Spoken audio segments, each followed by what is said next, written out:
How do we know when we are live? Okay, Okay, we are alive. live. Yeah.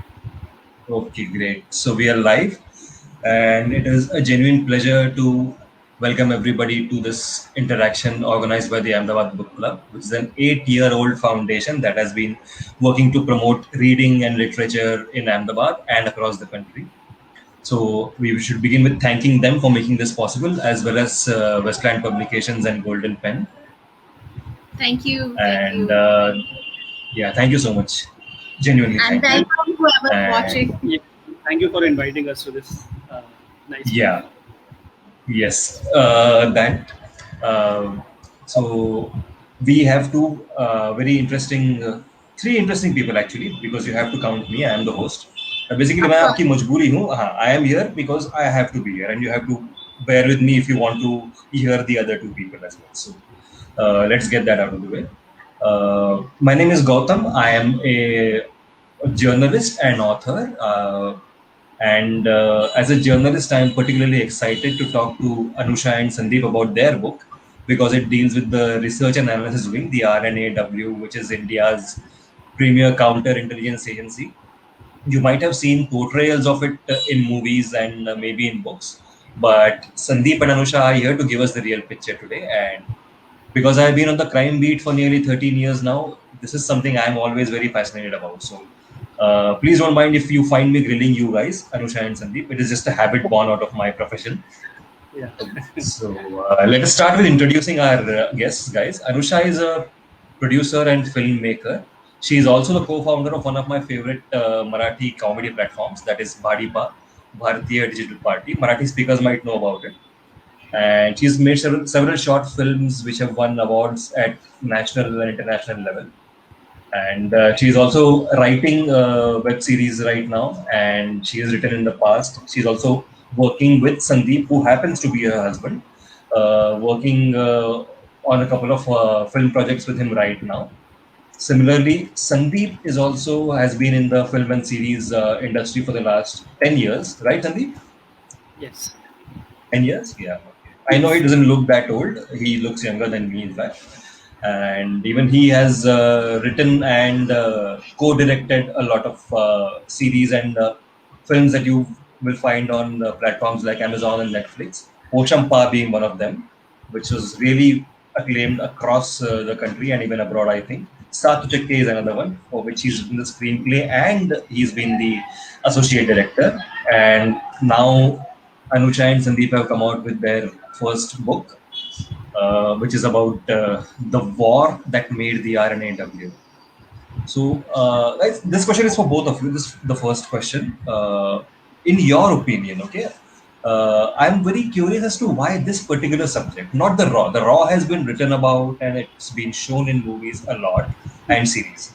But this war, the 6 Day War for the liberation of Bangladesh, is not a subject I have really seen in many popular culture depictions. Yeah.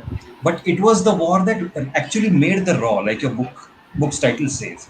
Why do you think this subject is so neglected?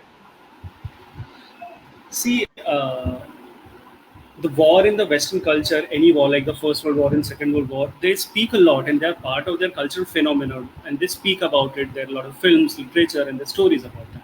But in India, people generally tend to forget about it.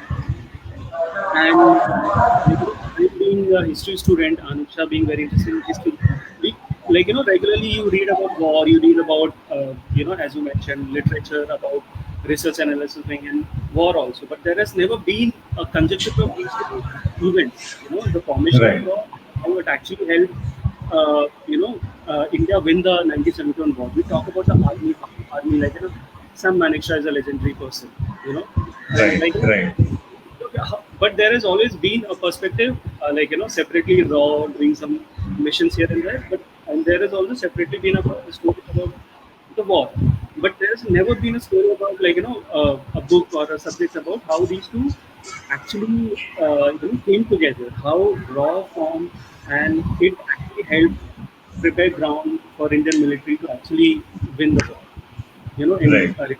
in days.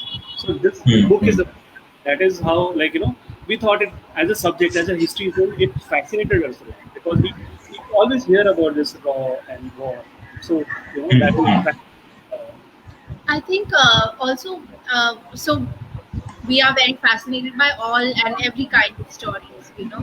So, Right. and this, I think somewhere in Indian popular culture, we shy away a lot from saying, like, doing historicals. And not only, like, you know, there is like the whole Sanjay Leela Bhansali school of filmmaking, and now there's all the Bahubalis and the mythologies, but there's not too much spoken about history, good or bad. And like Sandeep was saying, in the West and in many other countries, they proudly talk about their history. They even talk about like the genocide so often so that people learn from it. So it came from that space that this is such a great story to tell. Why is nobody telling the story? And both of us started in Calcutta. So, you know, Bangladesh and like the stories around the genocide have been a very much a part of our film school days. So I think Right. the seed was thrown there, and then we wanted to tell this story, and it felt like there's so much material. How do you tell this for screen? So I think Mhm. then somebody who was very instrumental in making us, almost pushing us to writing this book, was Mr. Hussain Zaidi. And you know, he kind of said that if you can put it on paper and kind of put it out there and let people understand that there's a story here, then the next step might be to envisage it for the big screen. So that's where the process started. Coincidentally, Mr. Hussain Zaidi is also the one who is responsible for my novel seeing the light of day. And he was my first boss back in the Asian Age. And him and me have had a long standing argument because he was insisting I write non-fiction and I was insisting I will write fiction. And I'm this is aware of one, that.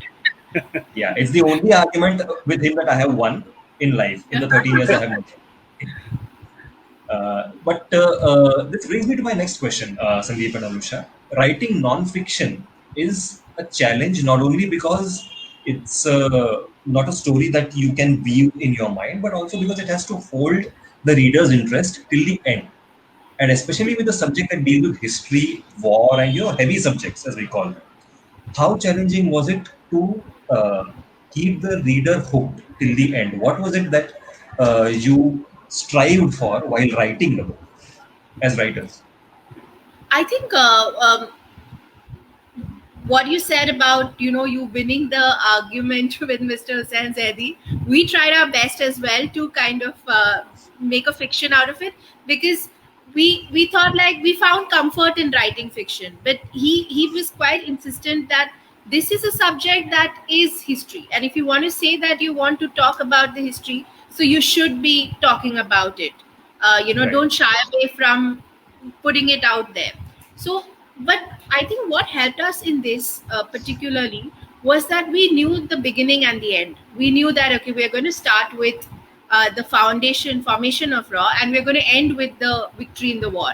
So because we had our beginning and our end, we at least had foundations to start with, and then the research kind of took us where it was like where we should go next. And of course, you know, Gautam has also been a very big part of writing this book with us, because we have sent him so many drafts to read and give feedback and all of those things, and also questions about structure. I think ultimately it became a little bit similar to how we write screenplays, because then Mhm. each chapter was kind of ending with like a hook, Right. doing the, Right. you know, having like a cold open, those kind of things from our screenplay writing skills is what we try to get into the book. Yeah. Also, our fiction writing has helped us in writing the book, because most of the non-fiction books that you read, like leaving census books, like most of them boring, very fact-based, very talking about people, talking about Right. events, in a very It's a very matter-of-fact. niche readership for them. It's not a readership that everybody might enjoy for Yeah, non-fiction. yeah. So we wrote this book keeping in mind ki what kind of, it's a piece of history, no doubt. It's a history. It happened. It's a fact. So would I like to read it as a like pure fact without any kind of interest in it? So we try to revise it or structure it. Everything whatever is told in the book, it's kind is taken from reality, but you kind of structure it in a manner where it's interesting to read, interesting to turn pages. So that is the main effort, and that is where a learning in writing films, writing series came along. So yeah. It's an agency which is known to be secretive, Yeah, It's an agency which values its secrecy. So, exactly. how challenging was the research part? Here we must give a shout out to our research assistant Yogini. So Hmm. she went through a lot of books and articles with us. And what we realized as we started making notes and doing research was that there are the stories of Raw have been told by different people in different articles, different like websites, different books, but they're all like a one-off or a one article in itself. There was no consolidated effort to put them together in one solid book. There have been a lot of research papers and stuff, and from experts who know, of course, more than us. But in terms of this kind of a writing and this kind of a structure, we found very little material out there. So I think the secrecy was there. We got access to speaking to a few ex Raw agents, but a lot of it came from the already published material and from memoirs of ex Raw agents also who had. Hmm. It was almost like, I think, kind of a mystery or like a puzzle for That's us, because somebody would have said something somewhere and not Hmm. completed that story to maintain the secrecy, and somebody else would have picked it up somewhere else and said their version of the story. So then it all became like, okay, let's take this version, and this is what really happened. So or also Mr. Like I must say, Mr. Bapala Balachandran, who has worked in Raw under Hmm. Mr. Cow himself. He helped Hmm. us a lot with research, and he we interviewed him a couple of times, and he gave us a lot of know-how how Mr. Cow was as a person. He gave us a lot of internal mechanics of an organization. Of course, he would not give out on information, Hmm. but he'll just confirm this is correct, this is wrong. So that is how one has to probe, one is Raw office. And as Amish said, there are separately books which have been written about genocide, Bangladesh genocide. There has been book which has separately been written about, say, Mukti Bai. Mukti Bahini. There has books written about, say, war. But there has never been a book which talks about the raw formation of raw, then Mukti Bahini, and genocide, how genocide was perpetrated, and how it actually all led to a war. So it kind of all became about putting it into a timeline starting from 68 to 71. So that was the Right. first part of the research, and then the structuring part came to Okay. it. How do you condense 3 years worth of history into a book? How challenging is that part? Because you have so much data from so many sources, like you mentioned. You got books, you got articles, you got memoirs, you got people you speak to. How does one go about condensing that into a book? See, Raw and War itself, 71 War itself is the kind of subject which can fill actually thousands and thousands of pages. But we had one choice, we had to see the war from Raw's perspective. That is where our Hmm. primary perspective came in, and that is where we put a benchmark. There can be Okay. thousands of events happening in the world, but not everything which can be fit into a book, which Right. would not fit into this kind of narrative which we are like trying to say. Any subject, Raw itself is a vast subject.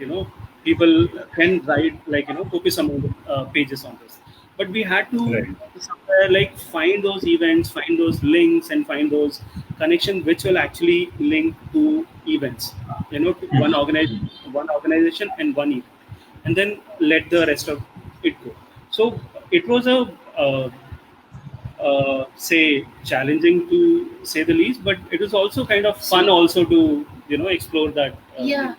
So when we started out, we were like quite certain that we don't want to get too much into the war part of it, because Hmm. it's 13 days. It was a 13-day war, and Hmm. that was quite complicated because we were fighting on the Western Front, Eastern Front, all of those things. So we thought, like, let's keep the war out of it. We'll touch upon all the key like memorable moments from the war that we need to know about, but not in detail about the planning, and we didn't get the military aspect Yeah. into it too much. Right. Right. So, Right. and then we concentrated a lot of our energies on, like Sabir said, on the raw part of it. So I think that was Hmm. the first challenge, to eliminate a certain section and concentrate Hmm. on one part. Do you think, like from what I gather, Raw was born out of Ivy's failures? If we are very brutally honest about it. Do Right. you Yeah. think that is why that is one reason why this subject of the inception of Raw is not much talked about? Because it would mean admitting to one level of failure. Do you think that is why the early days, including the war, do you think that is why it is not talked about so much? Is that your reading based on your research? I mean, honestly, I don't think so. I feel that now actually more and more ex-raw officers are writing their memoirs. I feel like True. there's not been enough of people talking about it because, uh, like, you need to have a certain connection with it. It's only like it's a fluke that two people like us are writing about it. Otherwise, it's usually people who are in the field, who are entrenched in it, who write about it. So I feel that since that's not happened, is why they've not told the stories, because the stories of Raw are so fascinating. We feel that with the research we have, we can write like at least two more books on it, and just with Cow's tenure, Yeah. and not even touching upon the contemporary Raw officers and what they've been doing. So the stories are fascinating. The stories are many, but they'll have to be, say, dedicated storytellers who will want to save these stories, and Mhm. hopefully they'll have to come out from the cadre themselves. So I think that's why the stories haven't been told. There are, like, when we were researching, there were a couple of books, like, there's B Raman, who's written about the formation of Raw, that we like referenced a lot. There's also Shankaran Nair, who wrote his own book. So there were people, the original cowboys, who have written the book. But I think after that, not too many people. And in contemporary world, they're not touching about the formation. They're talking about their own kind of missions that they were part of. So can we expect more books based on your research about the RAW? We're not sure Yeah, right now. not sure. I think doing one book took a lot Yeah, it already. took us like 2.5 years actually, research, Oh, writing, that long, is rewriting. it? Yeah, it took us Yeah, that yeah. long. Yeah. And So then it was also like after a draft about going back and fact checking everything took Mhm. actually, it was a lot of struggle also. Submitting the book also, like, comes up with its own surprises. For the first time, we're submitting a book and we did not know how to submit a book. So then there is so, their Right. own and challenge. and then you get all of these questions and you're like, oh my god, there's another whole round All of right. research that needs Right, to right. go into this. So we were not prepared for that. So I don't know that if at all that book will, other books will ever come Hmm. out. But there are Let's enough see. stories. There are enough That's enough stories. That is stories there. for sure. There are enough stories. But I think the best part about the two of you is that you are storytellers, like you tell stories for a living, right? So there is always scope to use that information somewhere, Yeah, that's There for is always sure. a story. Yeah. right? Especially now, I mean, in the last few years, I think we've seen a few movies that talk about espionage and intelligence, Indian intelligence. So I think Yeah. Yeah. the Indian viewer is also waking up to these subjects more than he was earlier. I mean, that Yeah. phase has arrived.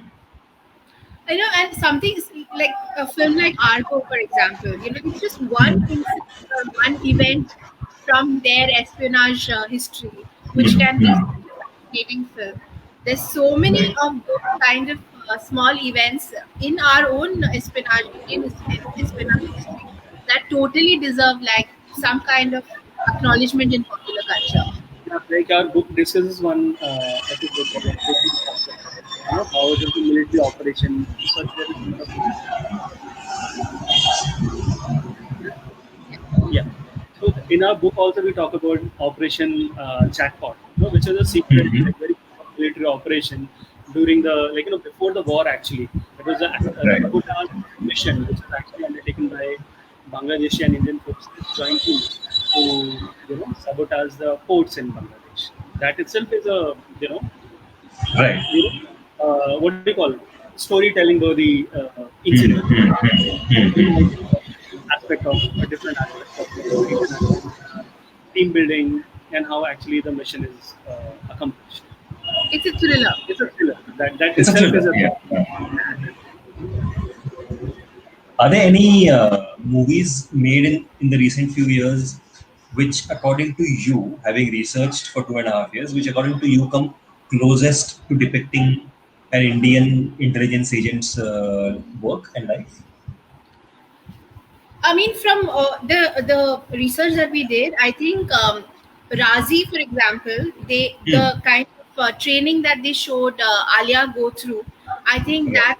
that kind of training, it's of course it's basic training. I'm sure they were doing a lot more than that, but I thought like that was pretty close to all of the research that we had, and Okay. I think Shankar Nair in his book had mentioned that he had a mole very high up in Yahya Khan's office, and I think that was what was taken in Romeo Akbar Walter. You know, they kind of Right. Right. Right. Right. Right. Right. touched Okay. upon that. And then Hmm. they ended that with the Tangel airdrop, which they didn't talk about Yeah. explicitly, but you know Hmm. that's where they're leading to. So I feel like these two things come to mind Yeah, immediately. immediately. Otherwise, I don't have see. I have not. I don't even see any Not in like, spy as I mean, such. you know, there's also like it's the Ghazi attack and stuff, but that's a military Yeah, operation. They don't touch True. upon what war did over there, but that was part of the 71 war. Right, right, right. Okay, this question I'm asking because I have a personal stake in this. As a journalist, I get irritated to no end when spies are portrayed as those flashy, cunt-toting, womanizing, Yeah. people with a great lifestyle. You guys have met actual spies. What is your reading of what a spy actually is? I want to put it out there so the world knows what a spy actually is like. yeah. So, actual spy is absolute antithesis of a James Bond or a say Hmm. Agent Willox or any of that kind of person, because as I think the first motto of a spy is the work of a spy is to know and not to be known. Hmm. If a spy is Right. known and people know of him, there is his job is done. You know, his job is finished basically. One cannot know that he's a spy. So his work is to work under the shadows, work under undercover and collect, gather information. Primary job of spy is to gather information covertly, you know, while not letting maybe working in an enemy's house or in their department or then higher up in their ranks and all, but never letting those people know. Imagine a James Bond, like Anush was talking about, Shankara had somebody higher up in Yahya Khan's office. Yeah, I can't Imagine promise. James Bond working in that kind of setup. It won't work out at all, you know. He won't So last a single day, I guess. I mean, no, it in won't a work. real setup. So that is a scenario, that is where actual spies come from. They're as far away from glamour as possible. Mr. Cow himself, they're a very he is spy of international repute. People respected him across in the world of spies. He's well regarded across the world. But there are very few photographs of him available in the public domain. People don't even know about his personal life. You know, so that is the kind of secrecy, that is the kind of life that most of the spies live. And the people, the spies that we've met, we've had chai and pohe with them, no martinis. Does that make you feel good or bad? No martinis. I would love to meet James Bond. Yeah, I wouldn't lie, Right. but yeah, that's Yeah, not that happening. reminds me of something that a former DGP had said. I mean, Sanjeev Dayal used to be DGP of Maharashtra at one point, and I was with the Indian Express when he had come to the Express office for an open interaction. And one of us asked him what he thinks about Sherlock Holmes as a crime solver. And the man is very well read and very erudite. So he said, I love him as a character, but I would like to see him solve one of the most common crimes we have, a chain snatching. yeah. I know it.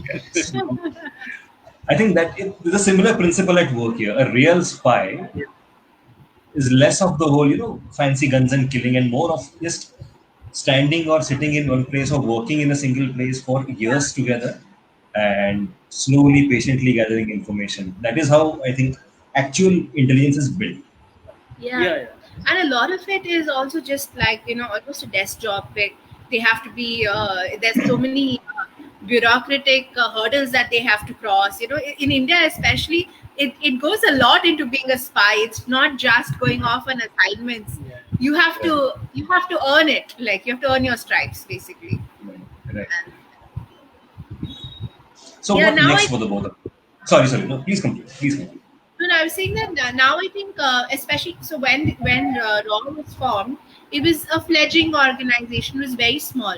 Now, of course, a lot of they get a lot of grant from the government, so they've expanded a lot. So the the penetration and the information network we have now as Raw is also much grander, and there's a lot of levels of what Spice can do also.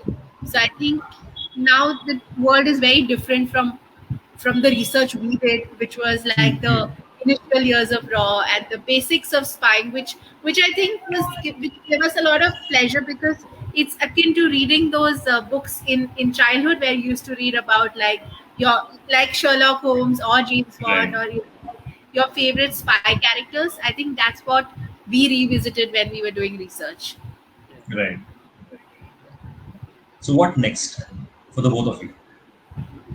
Um, so there's there's a lot of, like you said, Bhadipa stuff that keeps going on, and we are together writing a thriller series for Mr. Rohit Shetty, which is going to hopefully be out by next year, depending on pandemic and COVID and Of course. So many conditions. yeah. Yeah. So that's what we're doing together, and Sandeep individually is also. Yeah, I'm writing a couple of films and a couple of series also, for Netflix and Amazon. So those. And we are also working on a second book, which is Oh, nice. which is It's not about Raw, but It's not it's about about a real crime from India in the 70s. So Okay.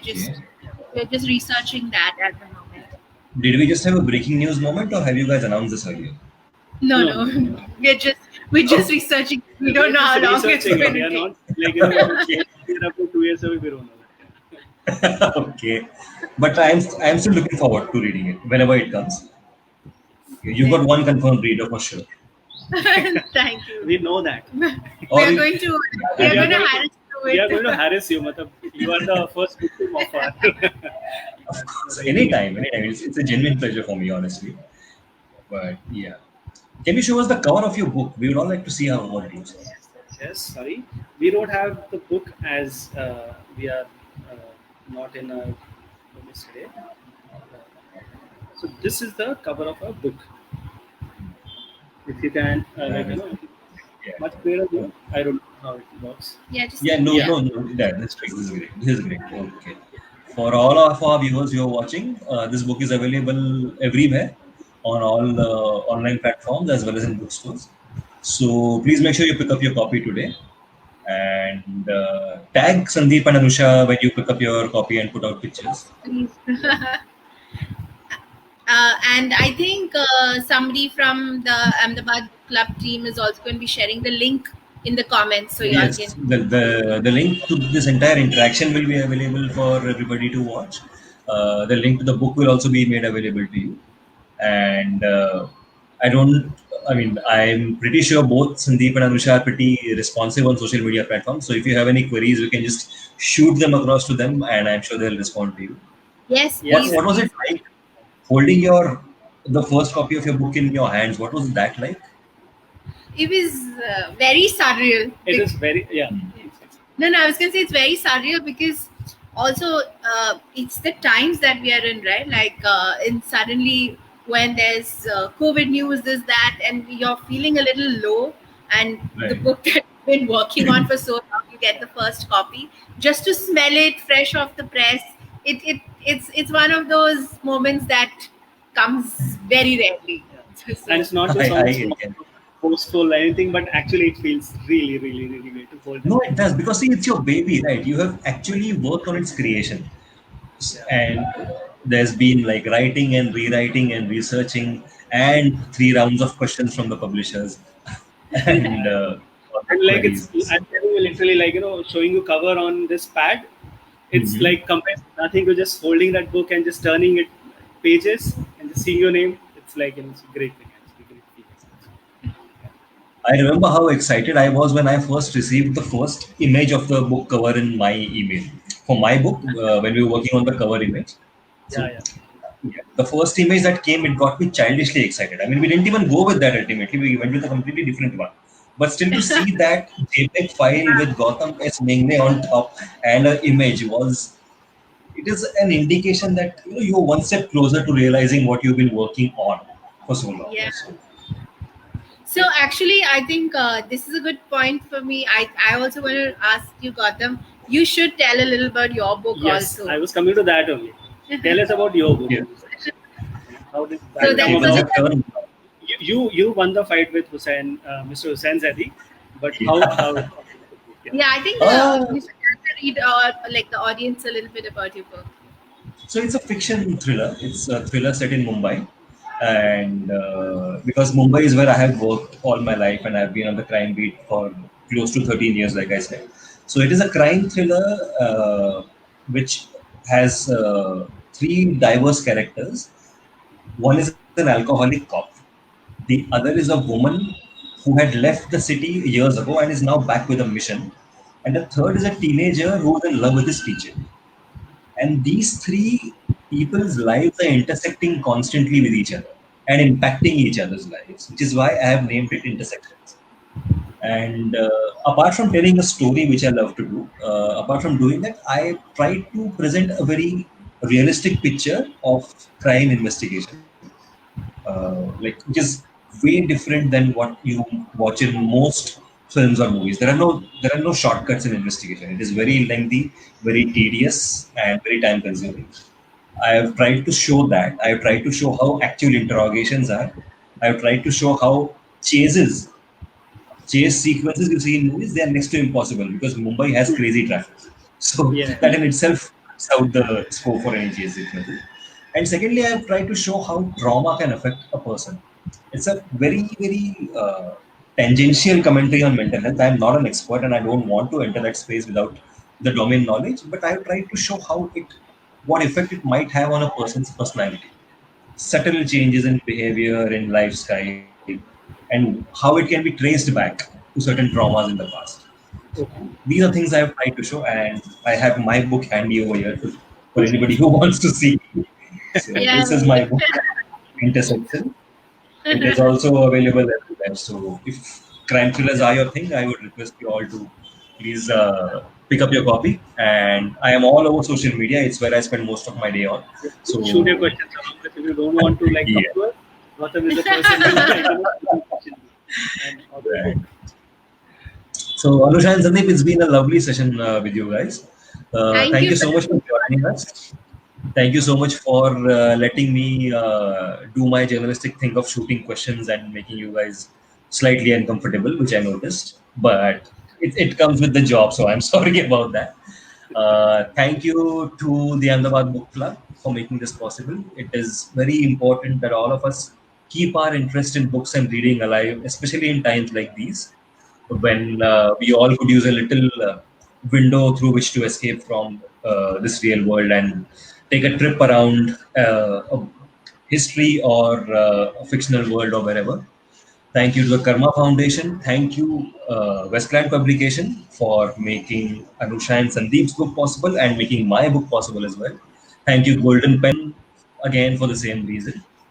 We will hopefully keep writing, keep bringing more books for you, and we hope you will keep reading as well. Thank you for doing this, Gautam. Thank you. Because it didn't seem so much like an interview, but more like a chat. Yeah. Because you were doing this, and yeah, thank you so much, Ahmedabad Book Club, Karma Foundation, Westland Publications, and Golden Pen. Thank you so much. I second that. Thanks a lot, guys. Great. Okay. Thank you, Gautam. Thank you. Thank Thank you. you. Thank you, everyone. Thanks a lot.